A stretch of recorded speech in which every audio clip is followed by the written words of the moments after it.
नमस्कार, 20 मिनट 20 खबर में आपका स्वागत है। मैं हूं आपके साथ सुमित गुप्ता। इस बुलेटिन में हम आपको प्रदेश से लेकर देश के अलग अलग हिस्सों की खबर दिखाएंगे। साथ ही आपको यह भी बताएंगे कि दुनिया भर में क्या कुछ चल रहा है। तो चलिए शुरू करते हैं 20 मिनट में 20 खबरों का सिलसिला। सबसे पहले खबर अपने प्रदेश राजस्थान की। अजब हाल है टोंक के इस स्कूल का। न किसी बच्चे के चेहरे पर मास्क नजर आ रहा है और न बच्चों के बीच दूरी का ख्याल रखा गया। सबके सब ऐसे मस्त नजर आ रहे हैं जैसे ये आज की नहीं, पौने 2 साल पहले की तस्वीर हो। कोरोना का नया वेरिएंट ओमिक्रॉन की वजह से पूरी दुनिया दहशत में है। प्रदेश में भी कोरोना लौट कर आता नजर आने लगा है, लेकिन टोंक जिले के स्कूलों में किसी तरह की गाइडलाइन का पालन होता नजर नहीं आ रहा। यहाँ के स्कूलों में न तो सभी बच्चे मास्क लगा रहे हैं, न ही दूसरी पाबंदियों का ख्याल रखा जा रहा है। आपको बता दें, राज्य सरकार ने कोरोना के लिए फिर से गाइडलाइन जारी कर दी है। जिला प्रशासन की ओर से बच्चों समेत सभी लोगों से मास्क पहने रखने की अपील जारी हुई है, लेकिन इन सब के बावजूद टोंक से बड़ी लापरवाही की तस्वीरें सामने आई है। हिल स्टेशन माउंट आबू में रात के साथ अब दिन में भी सर्दी के तेवर तेज होने लगे हैं। यहाँ के गुरु शिखर और कुमारवाड़ा का न्यूनतम तापमान 2 डिग्री दर्ज किया गया, तो सिरोही का तापमान 4 डिग्री रहा। तापमान गिरने के साथ साथ तेज हवाओं ने सिरोही में लोगों की ठिठुरन बढ़ा दी है। हिल स्टेशन माउंट आबू में बदलते तापमान के बीच हजारों पर्यटक यहाँ घूमने पहुँचने लगे हैं। पिछले कुछ दिनों में यहाँ हजारों पर्यटक आए हैं। पर्यटकों के यहाँ पहुँचने की वजह से सुबह से शाम तक दर्शनीय स्थलों पर बहुत भीड़ दिखाई दे रही है। गुरु शिखर, अचलगढ़, पीस पार्क, देलवाड़ा मंदिर, ब्रह्म कुमारी म्यूजियम, नक्की lake, honeymoon point, sunset point पर बड़ी संख्या में टूरिस्ट घूमते नजर आ रहे हैं। मौसम विभाग की माने तो आने वाले 2 दिनों में माउंट आबू में बूंदाबांदी भी हो सकती है। मौसम विभाग की इस भविष्यवाणी की वजह से यहाँ के किसानों की चिंताएं बढ़ गई हैं। उनका कहना है कि इस मावठ से यहाँ की नकदी फसलों का नुकसान हो सकता है। राजसमंद जिले के शिशोदा स्थित क्षेत्रपाल भैरोजी मंदिर पर इन दिनों भक्ति के साथ ही चढ़ावे की बरसात हो रही है।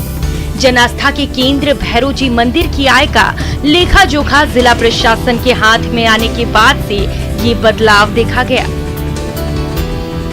श्री क्षेत्रपाल भैरोजी मंदिर प्रबंधन कमेटी के अध्यक्ष और नाथद्वारा के उपखंड अधिकारी अभिषेक गोयल की निगरानी में दान पेटी में डाले चढ़ावे की गिनती की गई, जिसका ब्यौरा आने के बाद हर कोई हैरान हो गया।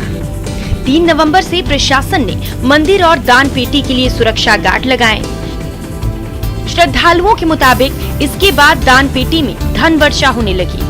मंदिर का आय सार्वजनिक होने और प्रशासन द्वारा पारदर्शी व्यवस्था का असर भक्तों पर दिख रहा है। अलकेश सनाठ्य, न्यूज़ 18, राजसमंद। चलो और अब देख लेते हैं कुछ अन्य राज्यों की खबरें।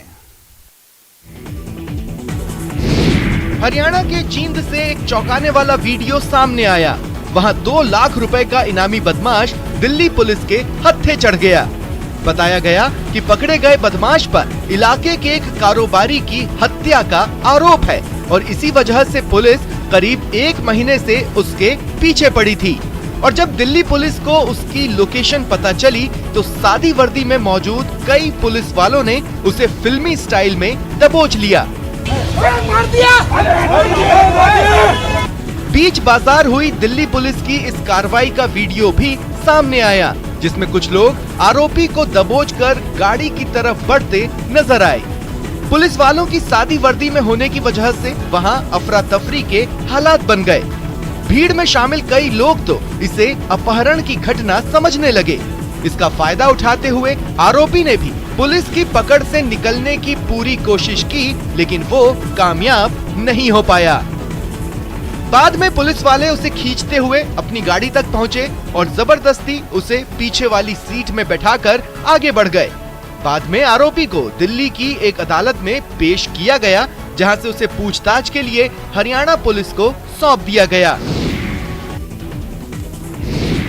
जनाब ने काम ही ऐसा किया है कि लोग उस पर टूट पड़े हैं।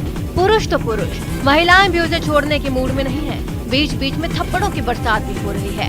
एक शख्स को घेर कर पीटने वाली ये तस्वीरें उत्तर प्रदेश के जनपद शामली के कांधला से हैं। बताया जा रहा है कि इस शख्स ने एक युवती के साथ छेड़छाड़ की तो उसने शोर मचा दिया। इस दौरान आसपास के लोग मौके पर पहुंच गए और मनचले को दबोच लिया। इसके बाद फिर क्या था, शुरू हो गई धुनाई। गलती मार मकान नहीं मेरा। अरे अंकल, जिसको भी मौका मिला उसी ने इस पर हाथ साफ कर लिया। इसी दौरान भीड़ में खड़े किसी व्यक्ति ने मनचले की पिटाई का वीडियो बनाकर उसे सोशल मीडिया पर वायरल कर दिया, जो तेजी से वायरल हो गया। जब इस पूरे मामले में कांधला थाना से बात की गई तो उन्होंने कहा कि उन्हें इस मामले की जानकारी नहीं है, जबकि ये पूरा मामला इस इलाके में चर्चा का विषय बना हुआ है।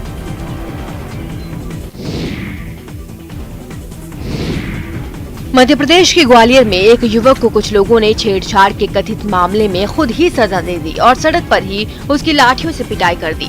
खास बात यह है कि पीटने वाले लोगों में पुरुष ही नहीं, महिलाएं भी शामिल थी।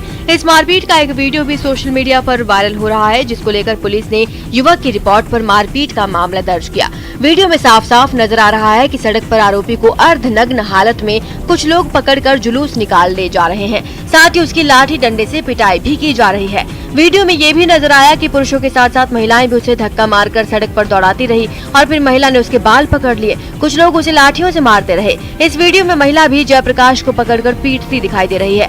बताया जा रहा है कि ये घटना ग्वालियर के गोल पहाड़िया क्षेत्र की है।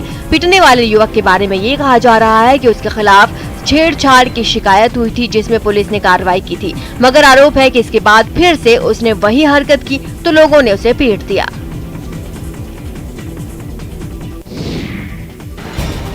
उत्तराखंड में मौसम के करवट बदलते ही ठंड में इजाफा हो गया है। प्रदेश के अधिकांश इलाकों में बादल छाए हैं। जोशीमठ में बर्फबारी की वजह से चारों तरफ बर्फ की सफेद चादर नजर आने लगी है। जोशीमठ के साथ साथ पोखरी घाट, गैरसैंण, थराली, देवाल, कर्णप्रयाग, गौचर, पीपलकोटी और निजमुला घाटी में भी सुबह और शाम को शीतलहर चल रही है। यही हाल केदार घाटी और यमुना घाटी में भी बना हुआ है। साथ ही पिथौरागढ़, चमोली और बागेश्वर जिलों में कड़ाके की ठंड पड़ने लगी है। उच्च हिमालयी क्षेत्र हंसलिंग, राजरंभा, पंचाचूली, दारमा, व्यास, चौंदास वैली में बुधवार शाम से रुक रुक कर बर्फ गिर रही है, तो बागेश्वर में पिंडर घाटी के जातोली, फुरकिया, ढाकुड़ी के ऊंचाई वाले स्थानों में हल्की बर्फबारी हुई। ऊंचे इलाकों में बर्फबारी की वजह से चल रही ठंडी हवाएं लोगों को ठिठुरा रही हैं। बद्रीनाथ, केदारनाथ और औली और नंदा देवी जितने भी है हमारे पहाड़ की उच्च चोटियाँ है, वहाँ पे भारी हिमपात हुआ है, जो अभी दिख भी रहा है, और ठंड बेशक बहुत ज़्यादा बढ़ गई है। सर्दी का मौसम शुरू होते ही हिमाचल प्रदेश के मौसम का मिजाज बदलने लगता है। लाहौल स्पीति में एक बार फिर से बर्फबारी शुरू हो गई है। रोहतांग दर्रा और उसके आसपास के इलाकों में भी बर्फबारी हो रही है। वहीं कुल्लू में 2 दिनों से बादल छाए हुए हैं। मौसम के बदलते मिजाज को लेकर हिमाचल प्रदेश प्रशासन ने अलर्ट जारी किया है। लाहौल स्पीति समेत पूरे हिमाचल में दिसंबर शुरू होते ही तापमान में गिरावट शुरू हो गई है। वहीं बर्फबारी का दौर भी जारी है। मौसम विभाग के अलर्ट के बाद लाहौल स्पीति प्रशासन भी सचेत हो गया है।